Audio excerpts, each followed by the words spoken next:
Bem, gente, muito obrigado por estarem aqui. Vamos começar. Tchelo e Roberta, primeira pergunta, na minha opinião, sendo bem direto ao ponto.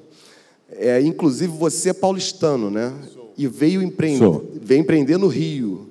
Vim. Um pouco contrário do normal, assim. Geralmente o pessoal nadando contra a maré, sempre. Por que empreender no Rio? O que levou vocês a começar o negócio de vocês no Rio de Janeiro? Bom, eu sou paulistano, eu comecei em São Paulo na década de 90. Eu sempre achei que eu fosse ser músico, né? Desde pequeno, a música me encantava de tal maneira que eu achava, pô, é isso que eu quero fazer da minha vida. E cinema eu gostava muito, então eu me formei em comunicações e a minha ideia era fazer som para cinema. Então eu comecei a fazer isso em São Paulo, no final da década de 80. Mas antes disso, eu morei em Londres. Fui com 18 anos para Londres e fui para tocar, não fui para fazer economics, nada disso. Fui para tocar, ter contato com a cena inglesa, que na década de 80 era interessantíssima. E para me sustentar ali, eu trabalhei em bares. Então, comecei lavando prato, porque eu não falava bem inglês. No segundo momento, o meu inglês melhorou, daí virei saladeiro no restaurante. Daí melhorou mais um pouco, eu virei cumim. Cumim é um assistente do garçom. E a próxima fase foi, com o inglês já melhor, eu comecei a atender mesa, virei garçom. E atendia bem, eu gostava de atender mesa. Pois não, tá. Então, fazia o rito todo completo e me dei bem fazendo isso, assim. Daí eu terminei no bar, então fazendo drinks, cappuccino e tal. Então aquilo me dava um bom dinheiro e eu gastava esse dinheiro com um show. Eu tinha uma banda, montei uma banda lá. Mas isso era um meio de vida naquele momento, assim, para me sustentar em Londres. Quando eu voltei para São Paulo, eu passei a investir na minha carreira de músico com foco em cinema. Mas todo músico tem o sonho de ser um popstar um dia, né? Também. Então, sempre tive as minhas bandas. Uma delas chamava Las Chicas Tienen Fuego, que, inclusive, o cantor, né, era o Caíto Maia. Não sei quem conhece aqui, mas o Caíto, ele é o cara que empreendeu, que fez a Chili Beans, que é o meu brother, assim, de infância. E a Chili Beans virou hoje um... E daí, no final das contas, até que faz sentido, né? Mais à frente, você pensar Las Chicas Tienen Fuego, Chili Beans de um lado e Devassa do outro, né? Tudo isso é parte do mesmo pacote. E você já tinha experiência em servir, né, em bares, então... Exatamente. Não, mas aí começa que, na minha história em São Paulo, o cinema não estava indo tão bem, falei, vou montar um bar, então, quase como um hobby, na época. Esse bar deu muito certo, daí eu montei um segundo maior, deu certo, o terceiro deu certo. Então, a década de 90 foi uma sucessão de bares que foram dando muito certo e foram crescendo organicamente, mas eles eram interessantes. Mas eu casei, acontece isso com as pessoas. Mesmo na noite, eu acabei casando, assim, né? E a minha mulher, até hoje, que está aqui, era para estar aqui, não veio porque eu tenho um trânsito, que eu levei 1h45, eu vim de São Conrado para cá hoje. Terrível. Ela mandou um WhatsApp agora, me desculpa, mas eu acho que eu não vou. O Waze falou que eu vou levar mais de 1 hora. Falei, tudo bem. Enfim. Você se casou e qual foi a decisão? Então, daí uma das decisões ao casar, ela é carioca, por acaso, mas morava em São Paulo, trabalhava na Unilever, formada pela GV. Então, era quase que um movimento natural, o Rio como uma possibilidade da gente morar. Então, a gente falou, porra, qualidade de vida legal, se a gente conseguir se realizar profissionalmente no Rio, por que não, né? Daí eu vim, montei o Zazá Bistrô, depois eu montei o 00, até que em 2002 veio a Devassa, daí ficou muita coisa, aquela coisa que fica as bolinhas assim. E daí eu passei o Zazá para ela, que chama Zazá em homenagem a ela, inclusive, porque o nome dela é Isabela, mas o apelido é Zazá. Eu não sabia disso, legal. O apelido é Zazá. E quem botou o apelido de Zazá foi o Caíto, inclusive, na época, em São Paulo. Daí, com a devassa, eu falei, porra, agora eu acho que o Rio de Janeiro realmente virou a minha cidade. Mas foi uma opção de vida antes de ser uma opção profissional. Não foi aquela coisa, não, vou para o Rio porque o Rio, profissionalmente, eu acho que falta isso. Não, vou para o Rio porque o Rio é foda. Então, pesou a questão de você... E depois, se eu me realizar profissionalmente, a gente fica. Senão, o máximo pode acontecer é eu voltar para São Paulo, entendeu? Eu estou aqui até hoje, há 17 anos. Sensacional. E você, Roberto, o que fez você escolher empreender aqui no Rio? Você como cofundadora aí do Eu sou carioca também. Gente, primeiro, desculpa o atraso. Peguei mesmo o trânsito de todos os cariocas vindo da Barra. Mas... Carioca é assim.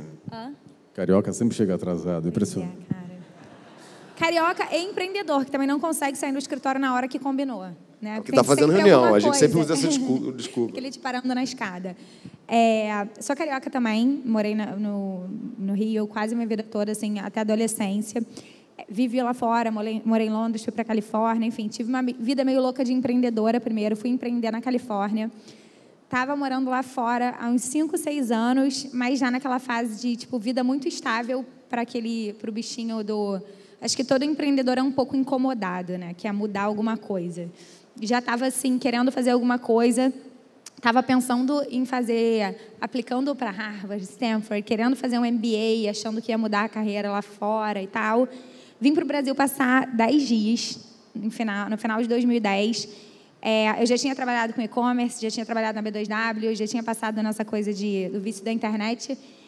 E aí o Dudu e o João, que são os fundadores do Hotel Urbano, que são grandes amigos de infância, de adolescência, a gente sempre quis muito trabalhar junto e na época tinha um boom no Rio, um boom no Brasil, né? Não era no Rio, de internet, de fundos, de investimento vindo de fora. 2010, né? 2010, para a internet. E a gente viu uma grande oportunidade, que era, a gente queria trabalhar com internet, não queria trabalhar com estoque.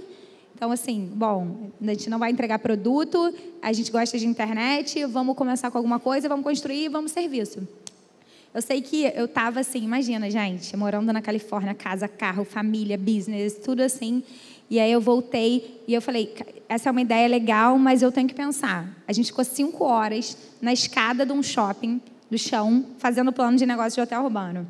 E aí, quando acabou, eu falei, e agora? Aí o Dura falou assim para mim, uma coisa que eu nunca esqueço. Beta, Harvard é uma instituição centenária. Está lá há 100 anos e vai estar lá daqui a 100. Vem para o Brasil agora, vamos fazer isso acontecer, se der errado, você volta. Então, nessa, eu voltei para o Rio. Também, né? Vamos para o Rio, se der certo, legal. Se der errado, eu volto. E a princípio eu falava assim, não, vou fazer o hotel urbano, vou ficar estabilizado, daqui a 2 anos eu volto para a Califórnia. E aí, essa era a ideia, não aconteceu e provavelmente não vai acontecer. Mas... Ainda bem. Ainda bem. Então, essa meio que foi a história da minha vinda para cá. E a gente começou com 4 pessoas no escritóriozinho, dividindo mesa. Por que mesa. Aqui? Você poderia ter ido direto para São Paulo? Podia. Não, na época era assim, o escritório era a gente, né? Então, a gente podia montar em qualquer lugar, era tecnologia e a gente. Então, a gente gostava de morar no Rio, pessoas... o escritório é na Barra até hoje, porque eu morava na Barra, o João morava na Barra, o Dura morava na Barra. Então, era uma questão de estilo de vida.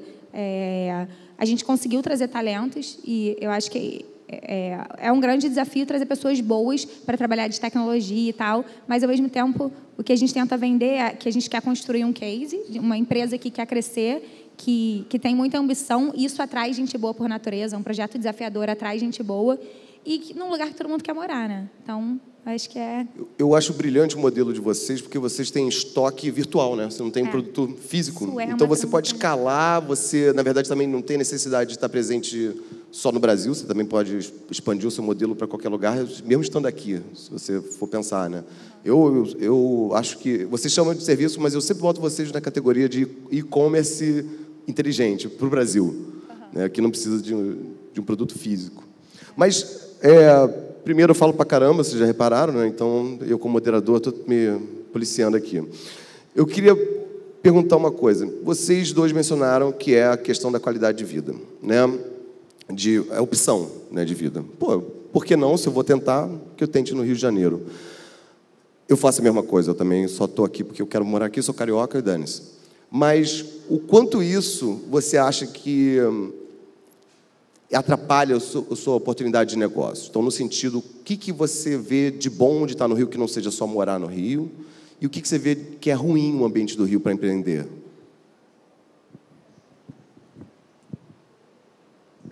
Calma aí. Então, se você comparar Rio com, sei lá, Califórnia, onde eu morava antes, eu acho que o Brasil é muito mais imprevisível. Então, para tudo, para qualquer coisa. Assim, eu saía da minha casa, antes, ia para o meu trabalho, eu sabia que eu ia demorar 5 minutos, 6, se eu parasse no sinal. Isso era uma coisa de tudo. Você sabe que a gasolina amanhã não vai variar tanto assim. Você sabe que você consegue... existe uma previsibilidade muito maior de vida, de funcionamento das coisas, de receita recorrente, de expectativa, de menos surpresa com impactos de governo, de taxa Selic e de influências externas no seu negócio. Acho que é muito... Lá fora você tem uma tranquilidade de que o que você planeja, se você consegue executar, né? é real. Aqui no Brasil é um pouco mais difícil, e não só no Rio. Mas eu acho que tem coisas muito boas. Assim, a gente tem grandes escolas de formação muito boas. Eu acho que a gente tem, eu posso enumerar muitas escolas de pessoas que são bem formadas, que têm boa formação e que estão procurando uma empresa que queira crescer. Então, acho que tem muita coisa do jovem hoje que se forma e que quer uma oportunidade para crescimento. E o que acontece? Muitos têm que sair do Estado, têm que sair do Brasil, têm que sair. Eu conheço várias pessoas que estudam lá fora, trabalham lá fora. Então, se a gente oferece aqui, se a gente cria essa cultura, que eu acho que é o que a gente tenta fazer na empresa, que lá é um lugar de gente que faz a diferença, eu acho que a gente está num lugar que não tem tanta competição, principalmente por tecnologia e inovação, e a gente traz gente boa, assim. Que quer continuar morando aqui. Legal. Acho que isso é a favor. No seu caso, o que você vê assim? Não é o governo, que é bom, né, gente? Desculpa. Ou que pode ser, que na verdade é ruim de estar aqui. Né? Assim. Não é o governo. Não, eu acho que, em termos de qualidade de vida, isso é indiscutível. Né? Agora, vamos falar de negócio. Quer dizer, tem muita coisa para ser feita no Rio, né? Então, eu acho que oportunidade é uma cidade que oferece oportunidade, é uma cidade grande, que tem poder de compra e tem muita coisa que pode ser ainda criada, desenvolvida, a concorrência é menor. Então, tem nichos aí que você pode achar o seu, onde você está mais confortável em atuar e vai lá e acredita e faz. Mas empreender, por si só, já já tem um risco inerente a empreender, né? Quer dizer, você em condições normais de temperatura e pressão já é um risco. No Rio de Janeiro, isso passa a ser quase uma irresponsabilidade de empreender. Mas, para mim, é uma coisa super sedutora. Esse risco é uma coisa que acho que está no meu espírito. Então, eu acho que o empreendedor, isso não é o meu só, né? Acho que qualquer empreendedor, eu acho que você já nasce com isso, né? Você nasce com essa vontade de sair do lugar comum, de sair da tua zona de conforto e de encarar. Você precisa de coragem. Eu acho que são talvez algumas coisas, uma das principais características do empreendedor seja a coragem, né? Você sair dali da zona de conforto e falar, porra, não, vou me jogar aqui e vou fazer esse negócio acontecer. Tem cara que pula de paraquedas, outros, tem gente que faz negócio, entendeu? E daí, com isso, a partir do momento que você faz esse primeiro movimento, daí ferrou, né? Porque daí você vai ter que lidar com isso. Então, você tem que ter criatividade para também conseguir contornar as barreiras. Você tem que ter uma série de características. Tem que ter sorte. A sorte, você meio que também... A sorte não é uma coisa divina, né? A sorte, você meio que também é responsável pela sorte. Você tem que ajudar a tua sorte a te ajudar, né? Então, você cria condições, você tenta ir atrás, você fala com as pessoas, você faz contato. Então, você tenta estar no lugar onde o raio vai cair, assim, entendeu? Você tenta ficar adivinhando onde vai ser que vai cair esse raio. Então, eu acho que tem que ter um pouco de sorte, a criatividade, a coragem, eu acho que a obstinação e resiliência. Vai tomar porrada para cacete, mas você não pode perder o foco, acho que tem que seguir o teu caminho. Matar um leão todo dia e engolir um sapo todo dia, né? Exatamente, entendeu? E vamos nessa. E ler o jornal também com uma certa distância, porque se você começar a ler muito jornal, você vai falar, porra, entendeu? como é que eu vou empreender nesse país? Você tem que ir. Vai o que você faz. E paixão, eu acho. Aí que está. Eu acho que talvez, para fechar uns 5, é coragem, obstinação, /resiliência, paixão, criatividade e essa sorte aí que eu falei, que é um imponderável, mas que você, ao mesmo tempo, você pode ajudar ela, vai te ajudar, assim. Bem, Roberta e Cello, ambos construíram empresas que cresceram muito rápido, certo? E uma das maiores dificuldades no crescimento é a questão da gestão, né? A gestão de pessoas, principalmente ambas empresas de serviços, praticamente focado no nosso caso, que é digital, é 99% capital intelectual puro, e no teu caso a gestão de equipe, logística e tudo mais também. Como que você vê um pouco da... Não sei, eu conheço muitos gestores, não quero polemizar, mas um pouco da alma carioca, no sentido de como que você pode criar empresas e criar grupos, criar uma cultura que ela consiga acompanhar o crescimento e até além disso, ou seja, além da sua própria presença no negócio. Como é que você vê isso? Eu acho que acho que ambos os segmentos, né? Esse segmento de inovação. Quando você está falando de inovação, eu acho que é muito menos você falar o que tem que ser feito e muito mais você criar um ambiente que tudo pode ser feito, né?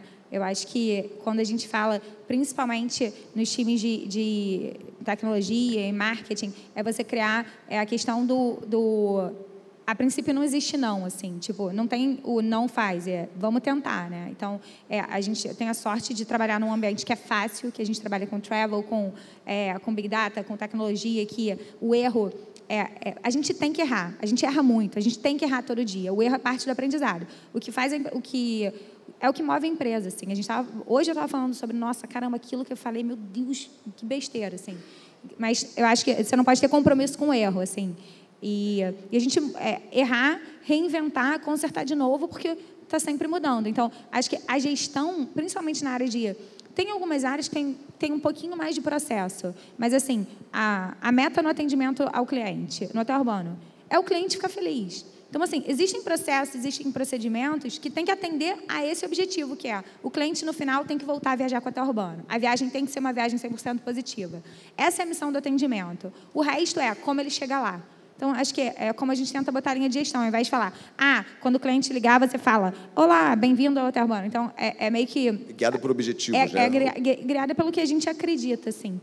Então, isso é numa área de atendimento que inovar não é tão simples. Mas dentro do marketing, dentro de criação, eu sempre falo que a minha ideia não é instruir pessoas, é inspirar pessoas, né? Inspirar no sentido de que as pessoas possam fazer e inovar, porque, cara, com certeza, o que o hotel urbano é hoje, ele não vai ser a mesma coisa que há 2 anos.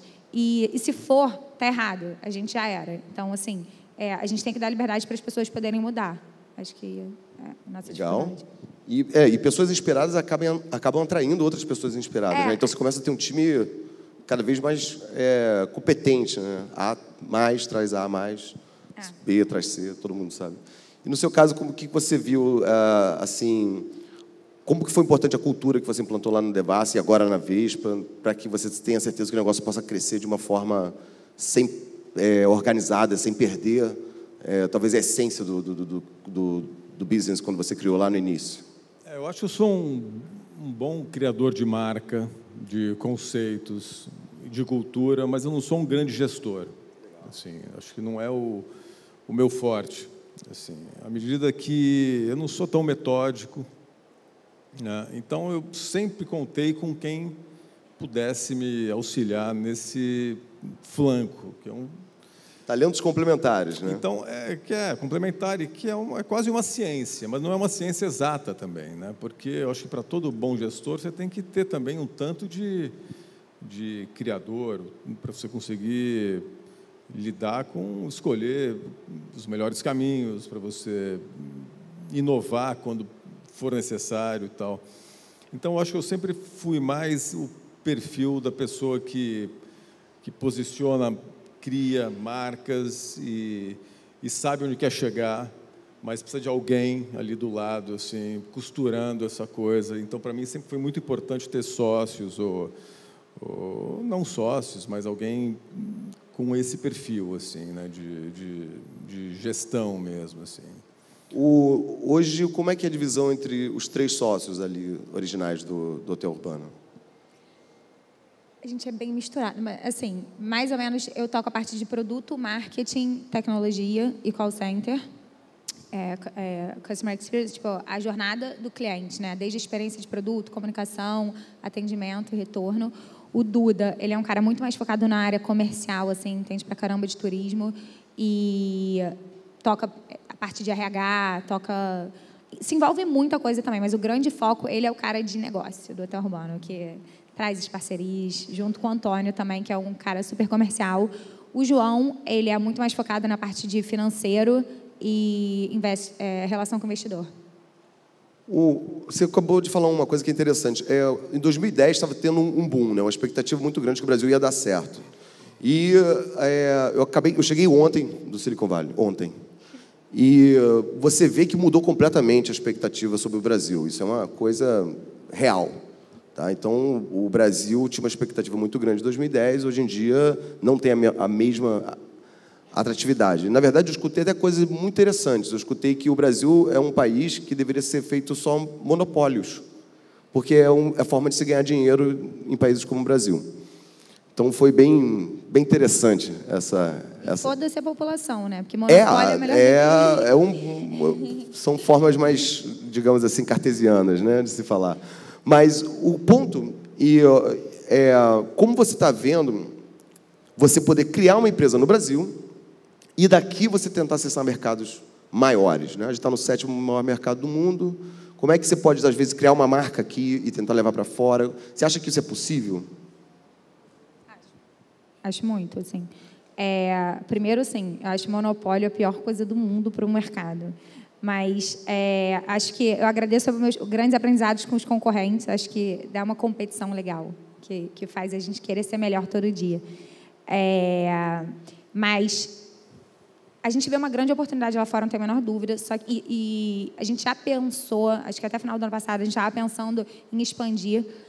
E por que a gente não foi? Porque a gente vê um enorme espaço ainda dentro do Brasil. Então, assim, Legal. A gente acha que tem um mercado ainda muito grande, que a gente tem que fincar a bandeira, ganhar território e ter certeza de que que esse aqui é a nossa casa, assim, né?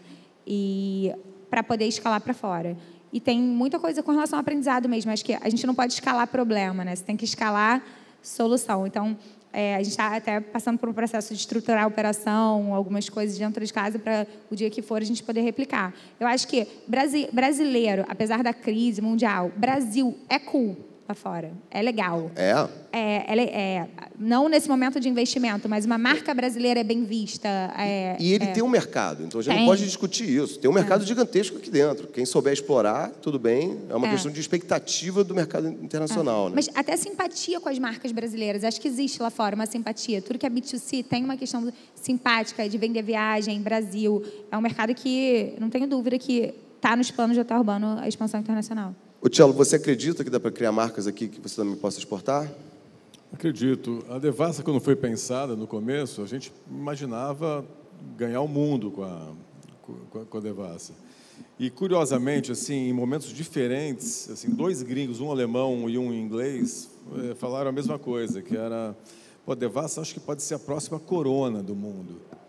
E aquilo vinha de encontro com o que eu já pensava, assim, de fato, né? Eu falei, porra...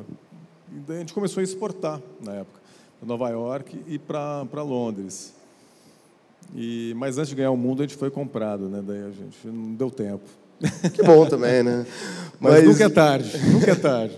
Mas eu notei uma característica interessante de ambos. Ambos os negócios, né? Quando comecei, na verdade, a fazer software para celular, ninguém fazia software para celular, então eu tive a oportunidade de ser o primeiro no mercado. Só que vocês começaram no mercado que já existiam gigantes, né? Então, imagina, fazer cerveja no mercado brasileiro já dominado por grandes players e a questão de hotel e ocupação já era dominado por grandes players muito bem, com muito capital, né? Como é que foi encarar esse desafio? Foi no tipo, não, eu vou fazer uma coisa diferente do que eles fazem, nichada, ou não, eu vou ser tão grande quanto eles? Porque às vezes eu acho que tem muito empreendedor que fica acanhado, né? Eu sempre falo isso, o brasileiro ele tem uma síndrome de coitadinho, já reparou? Eu não vou ser tão grande. Não, pô, sonha. Como é que foi para vocês, né, nesse momento que você falou assim, olha, legal, a gente vai fazer algo, mas já tem players gigantes, e a gente vai conseguir. Como é que foi? Outro dia eu estava lendo uma matéria que eu achei muito legal, falando sobre as 20 mais bem-sucedidas empresas que eram startup há 10 anos atrás. E aí fala Dropbox, Netflix e outras empresas. E assim, o que elas tinham em comum? O principal era, ninguém inventou nada novo. Eles simplesmente conseguiram executar de uma maneira melhor. Então, assim, existe a Dropbox, que é um lugar que você coloca imagem, que você pode colocar documentos, bota foto. Isso é uma coisa que já existiam milhares antes. Só que eles fazem melhor. A Netflix não inventou o filme quando eles começaram com a questão de distribuição de CD. Isso já existia nos Estados Unidos. Eles executaram melhor do que todo mundo. Então, assim, eu não acredito muito em grandes ideias. Eu acredito em grandes execuções. E quando a gente entrou, e eu acho que também tem uma coisa que toda empresa ela tem que ter um propósito que é resolver um problema, né? Não existe o negócio pelo negócio. Você tem que estar resolvendo o problema de alguém. Óbvio que, quando a gente chega até Urbano, eu, João e Duda, sei lá, com 20 e poucos anos na cara, oi, hotel, tudo bom? Deixa eu vender seu inventário. Era portada na cara. Oi? Tipo, sai daqui, eu não preciso de você, eu vendo direto, vendo no balcão. Então, a gente viu uma necessidade que eram os hotéis que não estavam na internet. A gente chama de long tail, assim. Então, o hotel no Rio de Janeiro tem uma taxa de ocupação de 95%. Esse cara nem olhava para minha cara. Tipo, eu lembro que o Dudu uma vez falou que ficou 3 horas numa sala de reunião esperando para ser atendido. Mas se você ia para Búzios, que é um destino super turístico, Cabo Frio, Angra, Paraty, a gente pegou um portfólio enorme de hotéis que eles têm um inventário, têm disponibilidade e têm muita dificuldade de distribuição na internet. Então, a gente criou um espaço para esses caras na internet. Então, a gente é parceiro... Foi num nicho que não estava sendo atendido. Esse era um nicho que tinha um buraco, que essas pessoas, eles não entendem nada de SEO, nada de internet, o site nem aparece. Então, a gente começou a colocar esses hotéis de fato na internet. E começou a trabalhar com taxa de ocupação, começou a criar, peraí, você está com a segunda-feira vazia, vamos vender vamos ocupar esse seu estoque. Começou a ensinar para o cara. A gente criou um modelo de parceria de desenvolvimento mesmo do hotel, assim, tipo entender revenue, tipo, você tem 50 quartos, espera aí, você tem uma taxa de ocupação de 20%, como é que a gente vai fazer isso? Vamos vender esses 30 por esse preço. Então, a gente entrou no espaço assim. E, ao mesmo tempo, a gente começou a criar uma demanda por viagem, entendendo que a gente não competia com viagem, a gente competia com lazer de fim de semana. Então, a gente não entrou vendendo direto Orlando, Cancún. Acho que a gente já tinha uns 8 meses de empresa quando a gente vendeu o primeiro pacote internacional. A gente vendia lazer de fim de semana, porque a gente entendia que a gente conseguia controlar tanto o inventário do hotel que eu podia vender um fim de semana em Búzios por R$300. Pô, o cara nem está pensando em ir para Búzios, mas tem aquela oportunidade. Então, a gente foi entendendo o usuário e mercado para fazer um match. Então, era um nicho não atendido, né, de suppliers, de ofertas, de ofertantes, com, na verdade, o fato de você não estar competindo diretamente com os gigantes, né? Você estava tendo uma outra proposta de valor. E no caso do Devassa e agora na Vespa, também um pouco parecido, né? Eu lembro do Devassa quando ela surgiu também como um bar, né? Eu dei muito dinheiro para você, cara, eu te garanto. Obrigado. Como é que foi para você falar assim, vou criar uma cerveja? Aí você primeiro criou a cerveja, depois o bar, ou criou o bar? A primeira ideia foi a cerveja, mas como eu já tinha o know-how e a expertise de fazer bar, então, para lançar e daí sim furar o bloqueio de uma grande Brahma, por exemplo, na época, por que não fazer o que a gente faz melhor? Que era eu e o Marcelo, meu sócio na época, que tinha o Caroline, e o Caroline Café e o Melt, eu tinha o Zazá e o 00. Vamos fazer uma cerveja para as nossas casas? Vamos. Vamos lançar. No momento de lançar, por que não lançar essa cerveja com um bar do mesmo nome, né, que seria um outdoor com um ponto de venda embaixo, entendeu? Que parece óbvio, mas ninguém fazia. né? E eu acho que aí talvez tenha sido o pulo do gato, que a própria Endeavor, na época, acho que não entendeu. Assim. Peraí, eu queria entender aqui, por a que gente você foi não... reprovado pela Endeavor Por duas que vezes. você não é um empreendedor Endeavor? Vamos polemizar agora, vamos falar a verdade. Por que Endeavor? Tem algum problema alguém fabricar cerveja e entrar na Endeavor? Não, a questão da Endeavor, assim, na época, que a gente foi reprovado de fato duas vezes. Assim. Por quê? O nome? Não posso ter uma falta de empresa foco, devassa. tal do foco, sabe aquela coisa do foco? E eles falavam, não, mas vocês são o quê? Cerveja ou bar? Não, a gente é as duas coisas. Não, tem que escolher uma. Eu falei, mas como tem que escolher uma? O modelo do negócio é um bar com a cerveja ou vice-versa, entendeu? Esse é o modelo do negócio. Não, então está reprovado. Bom, depois... Escolhe uma coisa. Mas, na verdade, você acabou tendo um conceito... Foi o que você falou, a estratégia para você furar o bloqueio era a estratégia da sua empresa. Foi igual o hotel urbano. Ele se diferenciou por uma estratégia própria. Foi a forma que a gente encontrou de furar o bloqueio na época da Brahma, que é, né, Deus no céu, Brahma na terra, no Rio de Janeiro. E a nossa ideia era ter o chopp, não o chopp cremoso como ele era, e continua sendo, eu acho, nos bares. E depois lançar, um pouco depois, a cerveja long neck, que a gente começou a distribuir para outros bares. Mas como, no primeiro momento, a gente vai chegar com um barril de chopp embaixo do braço e vender para um bar? Então, por que não fazer o nosso bar? Então, deu muito certo isso. Mas, por algum tempo, e algumas pessoas tinham essa dúvida. Fui no bar Devassa, tomei um Brahma maravilhoso. Entendeu? Não, nós não tomamos um Brahma, nós tomamos um Devassa. Tomamos um chopp Devassa. Muito bom, muito bom. Eu acho que também tem uma coisa... Eu falei brincadeira, por que você não entrou na Endeavor, mas a mesma pergunta se aplica ao hotel urbano. A Endeavor ela existe justamente para ter empresas como a de vocês e apoiá-las para que sirva como exemplo, para inspirar a próxima geração de empreendedores a criar grandes negócios. Vamos falar um pouco sobre o cenário e o ecossistema empreendedor, tá? Hoje em dia, esse tipo de evento que está aqui, para você ver, está todo mundo até tarde aqui conversando e ouvindo empreendedores, é o que é necessário para que a gente incentive novos empreendedores a surgirem no Brasil. O Brasil ainda é muito pequeno, ainda está dando os primeiros passos engateando nessa direção. O que vocês acham que poderia ser feito a mais, principalmente no Rio de Janeiro, para a gente incentivar mais o ecossistema local? Eu acho que tem que ensinar na escola a empreender. Uma coisa que é óbvio isso, né? Quer dizer, eu acho que tem que ter a mudança. Obviamente, quando a gente fala em... o Rio tem esse problema, mas, no final das contas, é um problema só, que é cultura. É falta de cultura empreendedora, entendeu? Então, acho que isso tem que começar na escola. Meus filhos, desde pequeno, eu falo, desenvolve aí, pensa aí, resolve você, cria alguma coisa. Vai vender limonada, minha filha vendia brigadeiro no condomínio, entendeu? Então, eu tento estimular isso nos meus filhos, mas eu não vejo a escola fazendo isso, nem as universidades. Então, nem eu acho escola, nem universidade, nem nada, né? Então, eu acho que ainda o empreendedor parece que é quase que mal visto, né? Ainda é aquele cara que passa a perna nos outros, aquele cara que quer se dar bem e dane-se o resto. Então, em todas as instâncias, né, desde o poder público, a própria visão da sociedade mesmo,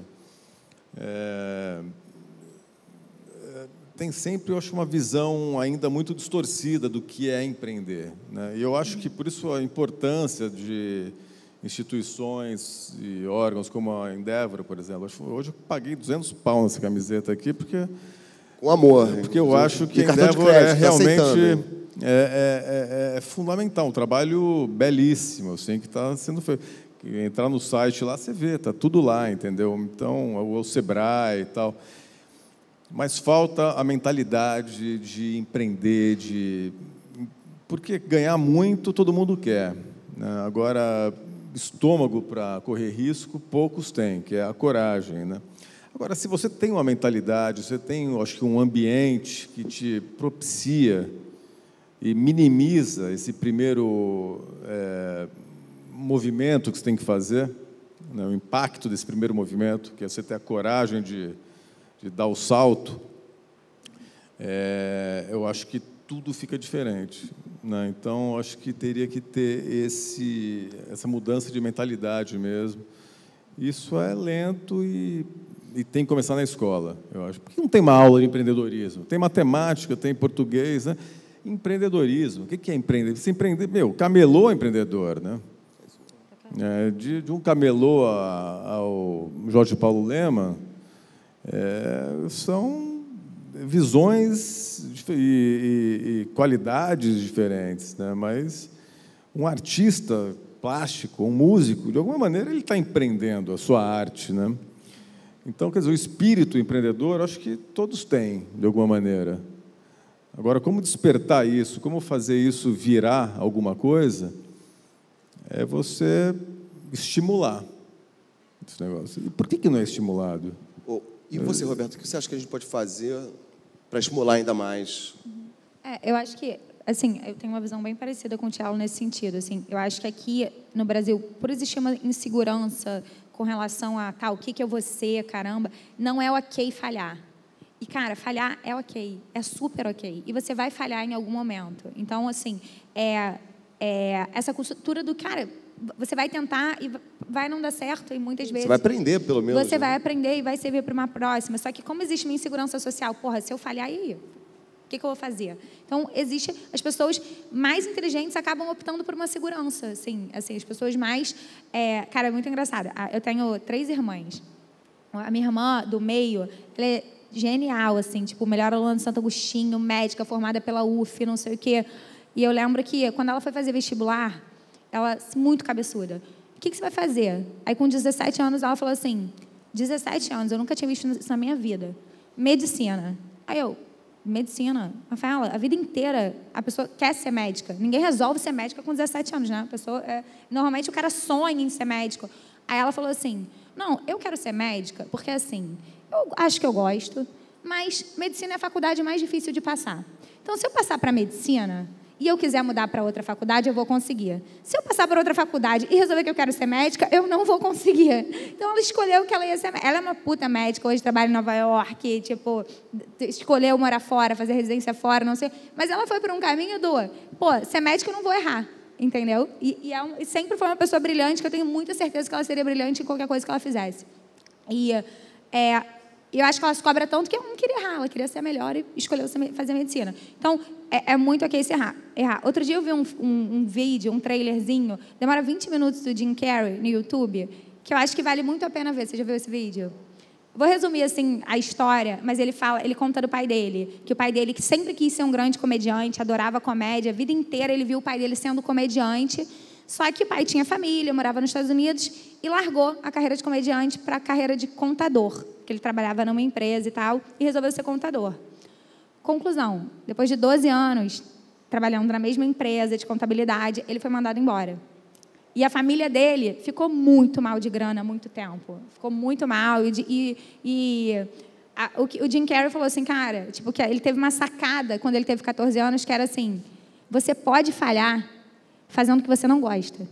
Então, take your chance com o que você gosta. Tipo, se arrisca pelo que você quer, porque falhar, você pode falhar mesmo com o que você não gosta. Então, não perca seu tempo. E eu acho que isso falta com essa cultura do errar não é legal. E é muito legal. Eu já falhei antes, já fui empreendedora e ainda bem. Olha, sensacional. A gente está encerrando aqui e, na verdade, uma das coisas que eu compartilho com vocês, eu acho que é a cultura. Você tem que disseminar a cultura empreendedora. E falar isso, que pode falhar, tome seus riscos, não tem nada de errado. E, pelo contrário, você corre o risco de se dar bem, né? Também, você corre o risco de se dar bem fazendo o que você ama. E uma das coisas que a gente fez, a gente montou o Academy, que é uma escola online de empreendedorismo, que é justamente para divulgar ações e coisas de empreendedores. Então, eu queria deixar aqui o meu convite para vocês participarem da mentoria comigo. É online, numa quarta-feira, vi um hangout. E a gente, na verdade, fica respondendo pergunta e dúvida de milhares de pessoas que estão ali online, trocando dúvida com a gente. Então, eu posso fazer isso? Pode, não sei o quê. Então, fica aqui meu convite. Queria agradecer a todo mundo.